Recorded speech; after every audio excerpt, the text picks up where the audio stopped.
আমাদের নেতা যে অত্যাচার নির্যাতন সহ্য করার পরে ওনাকে বাধ্য হয়ে চিকিৎসার জন্য বিদেশে পাঠিয়েছেন। আমরা মনে করি আমাদের নেতা হিজরত করেছে, কারণ এক দেশ থেকে যখন অন্যায় অত্যাচারের ভয় আরেক দেশে চলে যায় তখন হিজরতই বলে তাকে দেখাই দেওয়া নাই। আর আমাদের 50 জন মানুষ শাহাদত পালন করেছে। আচ্ছা, আমাদেরকে বলে আমাদের নেতাদেরকে মুসলেখা দিয়ে পালিয়ে গেছেন। আমাদের নেতা যে অত্যাচার নির্যাতন সহ্য করার পরে ওনাকে বাধ্য হয়ে চিকিৎসার জন্য বিদেশে পাঠিয়েছেন। আমরা মনে করি আমাদের নেতা হিজরত করেছে, কারণ এক দেশ থেকে যখন অন্যায় অত্যাচারের ভয় আরেক দেশে চলে যায় তখন হিজরতই বলে তাকে।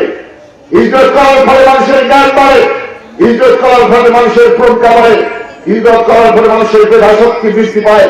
ইনশাআল্লাহ আল্লাহ পাক আমাদের নেতা জনাব তারেক রহমানকে সেই মেধা, সেই প্রজ্ঞা, সেই জ্ঞান নিয়ে বাংলাদেশে পাঠিয়েছে নির্মল হিসেবে তাকে